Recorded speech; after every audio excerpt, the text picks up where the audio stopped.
EPS higher pension के case में जिनको हायर पेंशन मिल चुकी है उनके लिए एक और खुशखबरी दोस्तों।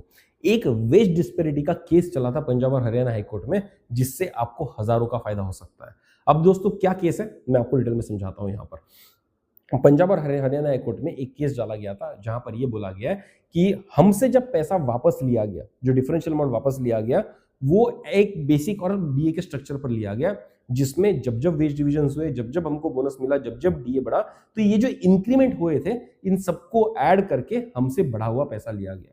लेकिन जब हमको पेंशन दी गई तो हमारा जो कैलकुलेशन किया वो सिर्फ बेसिक और डीए पर किया गया, ना कि ये जो अपॉर्शनमेंट हुआ था, जो भी बढ़ोतरी होती थी बेसिक में बोलिए या डीए में बोलिए या वेज डिवीजन के इंपैक्ट की वजह से बोलिए या बोनस की वजह से बोलिए, ये वहां पर अकोमोडेट नहीं किया गया।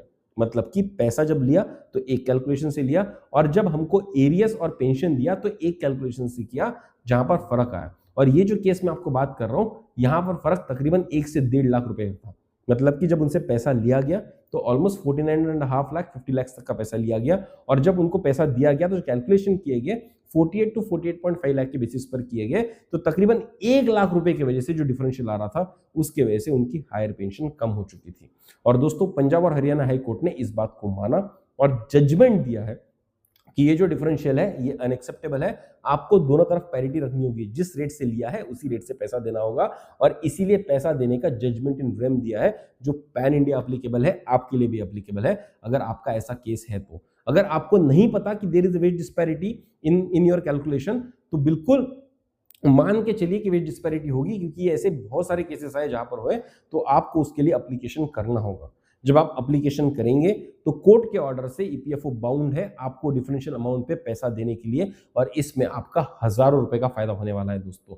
तो ये एप्लीकेशन कैसा देंगे, इसका पीडीएफ मैंने डिस्क्रिप्शन बॉक्स में डाल दिया है, मैंने कोर्ट के जजमेंट का पीडीएफ भी डाल दिया है, दोनों का प्रिंट ले लीजिए, एप्लीकेशन में अपनी डिटेल्स भर दीजिए। बहुत सिंपल है, कोई समझाने की जरूरत नहीं है। आपकी डिटेल्स भरिए, लेके साइन मार के जहां से भी आपको पीपीओ इशू हुआ है वहां पर जाके सबमिट कर दीजिए। अगर वो लोग लेने से मना करते, रजिस्टर्ड पोस्ट से भेजिएगा, एक्नॉलेजमेंट रखिएगा, एक आरटीआई फाइल कर दीजिएगा जिसमें पूछिएगा कि ये जो मैंने रजिस्टर्ड पोस्ट भेजा है इसका क्या हुआ और इसके ऊपर आपने क्या एक्शन लिया। जब आपको रिप्लाई देंगे तो वही आपका एक्नॉलेजमेंट होगा। और आरटीआई कैसे करना है अगर आपको नहीं पता तो उसका लिंक मैंने डिस्क्रिप्शन बॉक्स में दे दिया है, उस वीडियो को देखिएगा, 10 मिनट का वीडियो, फटाफट आप समझ जाएंगे कि कितना आसानी से आप कर सकते हैं। तो दोस्तों इस इंफॉर्मेशन ने अगर आपकी जिंदगी में वैल्यू ऐड किया है तो मुझे कमेंट बॉक्स में कमेंट कर बताइएगा, और आज तक अगर आपने वैल्यूएशन सब्सक्राइब नहीं किया तो जरूर सब्सक्राइब कीजिए, क्योंकि हम आपके फायदे का चैनल है।